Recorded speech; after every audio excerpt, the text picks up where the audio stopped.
Okay, so at this point, hopefully you have already watched the course overview and you are now ready to jump into your week 1 learning activities. So this week, what is art? What is visual culture? That is what we are going to be asking ourselves. So each week, like I said in the last video, there will be a weekly announcement. This is where it will be. So, during these videos, of course, the video is not posted yet, but there will be a link to the video as well as it embedded here for you to view. So I like to post this agenda that notes any assignments, material, or any changes that may have happened to the week's learning activities. I also, may give little hints or important information for assignments, so they are important to watch. Please make sure that you do.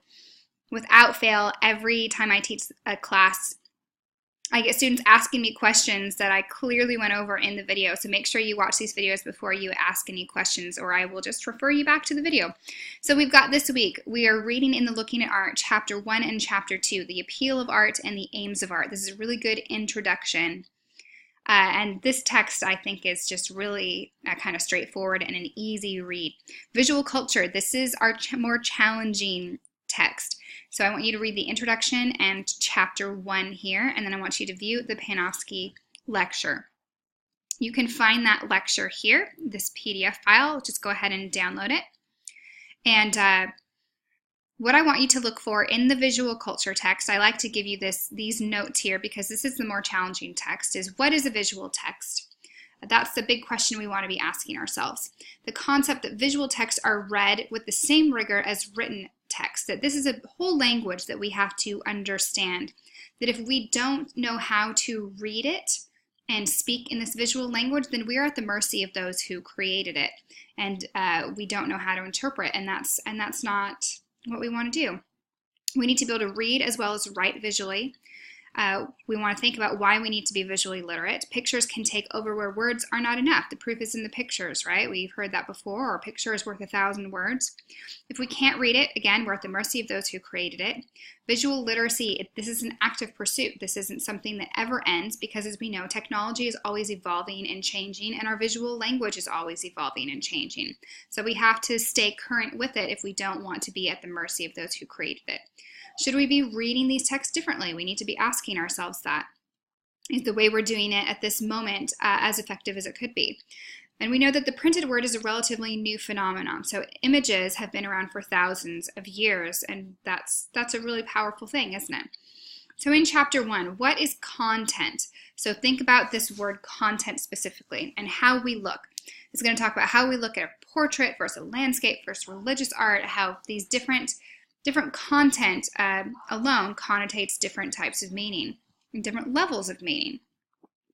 Always think about looking for what is not shown as well as what is shown, because sometimes that can be just as telling. And I've given you a YouTube clip about the Arnolfini wedding portrait, which is a painting that they use in this chapter as a good example for this way of how to look and thinking about content. And then we're going to dive into Panofsky. Who was Erwin Panofsky, and what did he say about iconology? So this starts on page 24.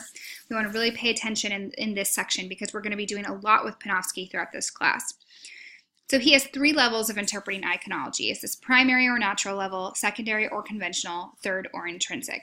And because Panofsky is so important, I've given you a quick mini lecture on Panofsky here that I would like you to view. And this is the same as these slides here. So you can download these slides, and you can also see these same slides and listen to a short lecture here. Okay, we have an additional piece of lecture and viewing material for you this week, because this week is all about giving you that backbone in art history, really, and in art language. So we're going to give you tools for your toolbox here. So this is a lecture by Leon Botstein from the Floating University, and it's what is art? And he's going to talk all about this idea of where this whole thing started and how it developed and how we use it throughout culture. So I've given you 2 options here. You can download this PDF, which is the transcript of this lecture if you are someone that does better reading material, or you can view it. So either one, up to you, but really interesting lecture. Our reflection this week, which is going to be a journal entry, is what is art to you? So I want you to consider, what is art? What is your experience with it thus far in your life? Do you love it? Do you hate it? Have you engaged with it very little? Have you engaged with it a lot? Does it intimidate you? Does it make you angry? Just express to me what art has been in your life at this point. So journal entries. These should be the equivalent of a full-page, double-spaced 12-point font in a word processing program. That does not mean that you have to submit an attachment here. You can just submit these directly through the text editor, and I will show you how that works. If you click on the journal and hit Create Journal Entry, you can title your journal here, What is Art? And then use right here. So you can write your whole journal in a Word document, copy and paste it right here. We do not need to submit any file attachment, so just ignore this, copy and paste it right here.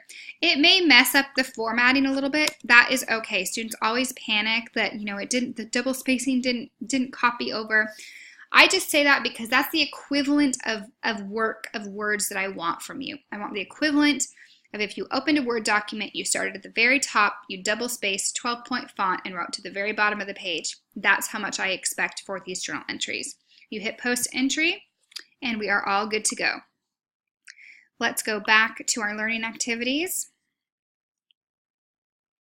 And we're going to start work on our first Create assignment this week. It is not due until the end of week 2. However, in helping you manage your time wisely, I highly encourage you to start this week. Do your first 10 images this week and your second 10 images next week. Trust me, you do not want to wait till next week to do all of this, because some images you may find really quickly, others not so much. So what is it exactly that we're going to be doing here? You're going to create your own mini, what I'm calling art cyclopedia, a little play on words there. You're going to pair art terminology and concepts from your Looking at Art textbook that will go along with the reading each week with images that illustrate their meaning. So image examples, they need to be from the 20th or 21st centuries only. That means that the year 1900 is the earliest image that you can use for this assignment. We are contemporary visual arts and culture after all. Each image must be properly cited with the artist's name, the title of the work, the date it was created, the medium, and the source. The source would be the web address, the full web address where the image was found. This assignment is to be done as a PowerPoint presentation. You can use your own creativity to make that presentation material your own. So, I want one term definition and one image example for each term below. Each term definition should include one sentence of how your chosen image is an appropriate choice to illustrate this term. So I've given you an example here below for the term decorating the environment, public spaces. I've chosen to use Disney Hall, which is in downtown Los Angeles. If you haven't been, it's an excellent venue. Just cool to go walk around and take pictures and admire Frank Gehry's architecture. So you can see that I've given the full citation. I've given the artist or architect in this case, the title or title of the building here and its location. So I'm kind of grouping that all in as the title. The year it was created, it was built between 1999 and 2003. The medium, it's a stainless steel construction. And then the source, this is the web address where I found this image. So you can see that I have said public spaces are decorated with architectural projects, outdoor sculptures, signs and billboards, painted exterior walls, and other expressions of urban design. These spaces convey a certain image of the city. So you can see how I've defined the term generally here. And guess what? I took this straight out of your textbook. You bet. You are more than welcome to take definitions of terms right out of that textbook. I'm not expecting you to make up definitions for words or terms, right? You are more than welcome to cite them from your text. But then I want you to come up with something original that pairs with your image.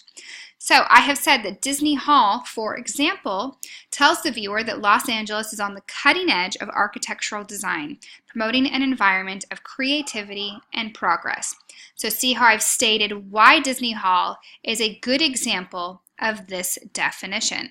So there's two parts to each of this, right? There's that definition and then stating how or why your image is a good example of this term. So again, let's do those first 10 images during this week, the second 10 during week 2, and you will be much better off. So just do a couple each night and we'll be good to go. That way too, if you come across one that you're having trouble with, feel free to email me and say, hey, I'm really struggling with images that protect. Can you give me, a little advice on maybe where to look there? And I love questions. Okay, we also have our review quiz this week. So you have one attempt to take your quizzes, which means you have to do it all in one sitting, so you can't start it and then come back to it. It is due no later than Sundays at 11:59 p.m. or midnight. And if you hear a small child making a lot of noise in the background right now, I'm babysitting my nephew. So he is here and he's being quite loud. But we like to keep things really casual in these classes. So we're all doing life together here. Okay, so quizzes again. Due Sunday nights at midnight, one attempt to take them. They are open book, open note. You just got to get it all done in that one sitting. No time limit on those either. So you have your quiz due this week. I expect you to get through this first set of 10 images in your mini art cyclopedia. You have a reflection journal. So the only two things due is your reflection and your quiz. You've got lecture material and reading to get through. This especially right here is very important because we're going to be dealing with this when we get to our theory application paper. So we just jump right in here during week 1. Any questions about any of the material as you're reading or going through assignments, do not hesitate to ask me. I took a little bit longer with this week's agenda video because I'm walking you through things a little bit more thoroughly. Some of the weeks will be a bit shorter. There may be some weeks where these are longer, but I try and keep them usually about 10 minutes or so. So I'm really excited to get started with you guys, and let me know where you're at. Keep in contact with me, and we are going to enjoy this class. We're going to get rock and rolling here. Have a great week.